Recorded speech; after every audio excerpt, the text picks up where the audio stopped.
Guys, welcome back to my YouTube channel. और आज की वीडियो में मैं आपको बताऊंगा टूरिस्ट वीज़ा एप्लीकेशन फॉर्म आप कैसे फिल कर सकते हैं। तो जैसे कि आप स्क्रीन पे देख रहे हैं, ये है वीज़ा एप्लीकेशन फॉर्म। तो इसमें मैं आपको बताऊंगा यदि आप टूरिस्ट वीज़ा पे जापान में आ रहे हैं तो आपको इसे कैसे फिल करना है। और जो लास्ट मैंने एप्लीकेशन फॉर्म बनाया था वो भी आप देख सकते हैं। जिनके पास डिपेंडेंट सीओई है उनका फॉर्मेट थोड़ा अलग होता है। वीज़ा एप्लीकेशन फॉर्म तो सेम होता है पर उसको फिल करने का फॉर्मेट थोड़ा अलग होता है। तो चलिए इस फॉर्म को फिल करते हैं और मैं आपको डाउनलोड करना है, जो कि आप कर सकते हो गूगल से। उसके बाद जैसे आप देख रहे हैं यहाँ पे फोटो रिक्वायरमेंट है, जो कि 2 इंच इंटू 2 इंच की है, यानी 45 mm इंटू 45 mm की। ठीक है।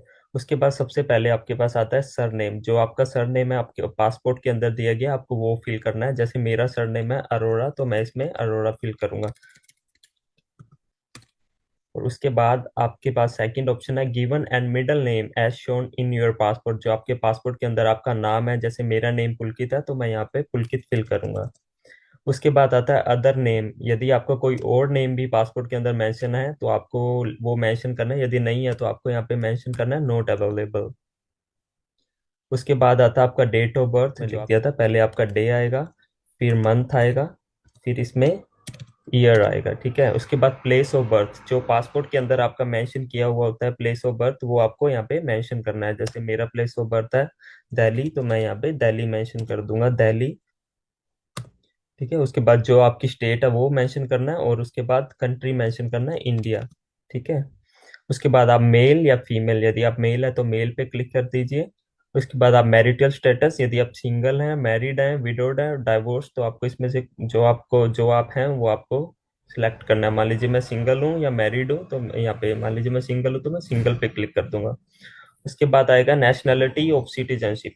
आप इंडियन हैं तो आपको यहाँ पे इंडियन लिखना पड़ेगा, इंडियन। और यहाँ पे सिलेक्ट करने का भी ऑप्शन होता है, तो आप यहाँ से सिलेक्ट भी कर सकते हैं। ठीक है। फॉरेन एंड अदर नेशनलिटीज और सिटीजन, यदि आपके पास इंडिया के अलावा या आप नेपाल से या पाकिस्तान से या आपके पास कोई और भी कंट्री की नेशनैलिटी है तो आपको यहाँ पे मेंशन करना पड़ेगा। यदि नहीं है तो आपको लिखना है नॉट अवेलेबल। उसके बाद ID number issued by your government. जैसे कि इंडिया में होता है आधार कार्ड नंबर, तो आप यहाँ पे अपना आधार कार्ड नंबर मेंशन कर सकते हैं। उसके बाद पासपोर्ट टाइप, जो हमारा पासपोर्ट होता है वो ऑर्डिनरी टाइप होता है, तो आपको ऑर्डिनरी पे टिक कर देना है। ठीक है। उसके बाद आएगा पासपोर्ट नंबर। जो आपका पासपोर्ट नंबर है आप इस पे मेंशन कर दीजिए।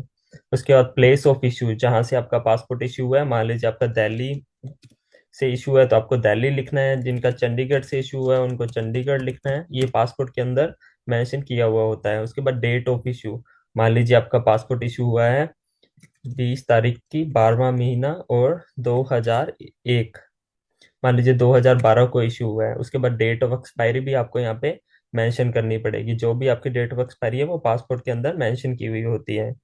उसके बाद आता है इशूइंग अथॉरिटी। इंडिया में जो पासपोर्ट इशू होता है वो आप लास्ट जो पेज है उसके ऊपर देखेंगे तो लिखा होगा ministry of external affair, ministry of external affairs.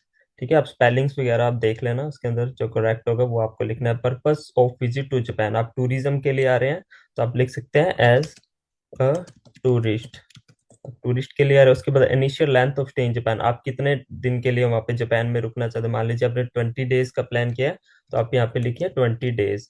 उसके बाद date of arrival in Japan, मान लीजिए आपने वीजा एप्लीकेशन 20 तारीख को सबमिट करना है, मान लीजिए आपने 20 नवंबर को सबमिट करना है और आपने घूमने के लिए जाना है नवंबर में, तो आप बीच में एप्लीकेशन फॉर्म और अपने ट्रैवल के बीच में कम से कम 20 दिन का गैप रखिएगा, क्योंकि वीजा आने में भी कई बार टाइम लग जाता है। मान लीजिए एक्सपेक्टेड डेट है, आप जाना चाहते हैं 20 नवंबर 2022। ठीक है। उसके बाद port of entry into Japan, आप मान लीजिए नरीता एयरपोर्ट पे आएंगे या आप हानेडा पे आएंगे, जिस पे भी आएंगे तो आप लिख दीजिए यहाँ पे नरीता टोक्यो, टोक्यो नरीता। ठीक है।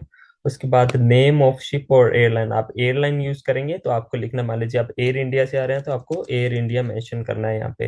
यदि आप किसी भी फ्लाइट से आ रहे हैं उसका नेम यहाँ पे मेंशन करना है। और आप टूरिस्ट वीजा पे आ रहे हैं तो आप डेफिनेटली होटल में तो स्टे करेंगे और आपको होटल बुकिंग दिखानी भी पड़ेगी। तो आप मान लीजिए किसी भी जिस होटल का आप यूज कर रहे हैं, यानी कि आपने एम्बेसी में शो किया है, उसी होटल का नाम यहाँ पे मेंशन करना है। आप मान लीजिए आपा में रुकेंगे, यहाँ पे आप लिखिए आपा होटल। उसके बाद उसका जो टेलीफोन नंबर होगा वो आपको यहाँ पे मेंशन करना है, और उसकी कौन सी लोकेशन है जिसको आपने बुक किया होटल को, उसका यहाँ पे आपको एड्रेस बुक करना है। जैसे कि यहाँ पे टोक्यो में है, टोक्यो में मिनातो सिटी में है, तो जो भी उसका एड्रेस होगा और उसका पिन कोड आपको यहाँ पे मेंशन करना होगा। ठीक है। यदि आप पहले भी जापान में आए हैं, जैसे कि date and duration of previous stay in Japan, यदि आप पहले भी जापान में ट्रैवल किया है तो आपको यहाँ पे मेंशन करना पड़ेगा कि आपने कौन सी डेट से कौन सी डेट तक आपने यहाँ पे स्टे किया था। यदि आपने नहीं किया तो आपको लिखना होगा not available. Your current residential address, मान लीजिए आपका इंडिया में अभी आप कहाँ पे रह रहे हैं तो आपको वो एड्रेस लिखना है यहाँ पे। मान लीजिए मैं रह रहा हूँ अभी, मान लीजिए आप इंडिया में जहाँ भी रह आपको मेंशन करना है। मान लीजिए आप दिल्ली में रह रहे हैं, कौन सी कॉलोनी में रह रहे हैं ना, तो वो कॉलोनी का यहाँ पे एड्रेस लिखना है और पिन कोड यहाँ पे आपको मेंशन करना पड़ेगा। ठीक है। उसके बाद आता है टेलीफोन नंबर, आपको अपना पर्सनल मोबाइल नंबर यहाँ पे मेंशन करना पड़ेगा। टेलीफोन नंबर है तो टेलीफोन नंबर, मोबाइल नंबर है तो आपको मोबाइल नंबर मेंशन करना पड़ेगा। टेलीफोन नंबर नहीं है तो आप इसको मेंशन मत कीजिए। और आप अभी क्या है, करंट प्रोफेशन और ऑक्यूपेशन एंड पोजीशन, आप अभी क्या करते हैं, आप टूरिस्ट वीजा पे जा रहे हैं तो आपको बताना पड़ेगा ना कि आप, यदि आप मान लीजिए जॉब करते हैं तो आपको लिखना पड़ेगा जॉब करते हैं। ठीक है। और मान लीजिए जॉब आपका प्रोफेशन क्या, आप लिखिए टीचर, यदि आप टीचर हैं तो आपको टीचर लिखना पड़ेगा। यदि आप बिजनेसमैन हैं तो आपको बिजनेस लिखना पड़ेगा, किस चीज़ का बिजनेस है वो आपको यहाँ पे मेंशन करना पड़ेगा। ठीक है। Name and address of employer, मान लीजिए आप, आपका खुद का बिजनेस है तो आपको अपनी कंपनी का नेम यहाँ पे मेंशन करना पड़ेगा। मान लीजिए मैं यहाँ पे लिख देता हूँ क्लोथ्स एंड टेक्सटाइल,